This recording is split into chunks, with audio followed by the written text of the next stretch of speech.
Hello, Ganpati Bappa Morya.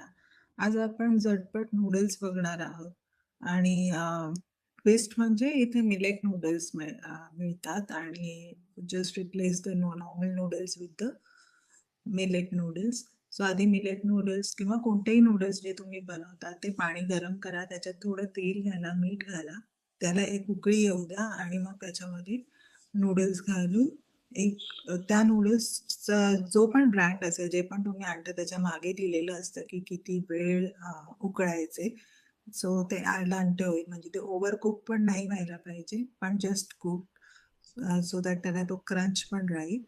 तर तसे ते उकळून घ्यायचे आणि मग थंड पाण्याखाली ते धुवायचे. थंड पाण्याखाली धुवायचे 2 फायदे असतात, की ते लगेच म्हणजे त्याचा जो गरमपणा असेल त्याच्यात ते कुक होत राहते. ते थंड पाणी टाकल्यावर त्याचं शिजणं थांबतं आणि त्याला तो एक ग्लॉसीनेस आणि स्टार्च कमी होतो. त्यामुळे ते नीट सुटसुटीत पण होतात.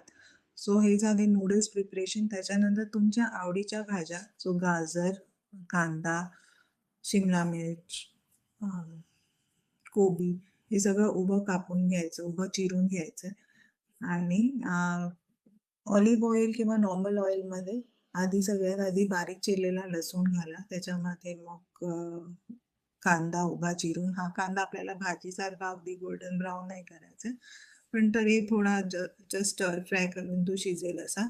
मग बाकीच्या भाज्या परत स्टर फ्राय, हे सगळं कुकिंग तुम्ही हाय हीटवर करायचं.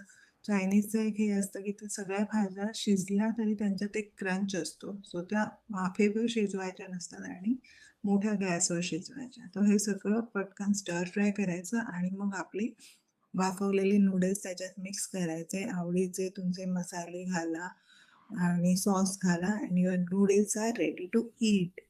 Enjoy. So to make a complete meal for noodles, you can either add a egg to this. So either poached egg or half fry will go with this. You can have a broccoli stir fry. I'm sharing again in the description link. I've shared the recipe before. Or you can add the protein.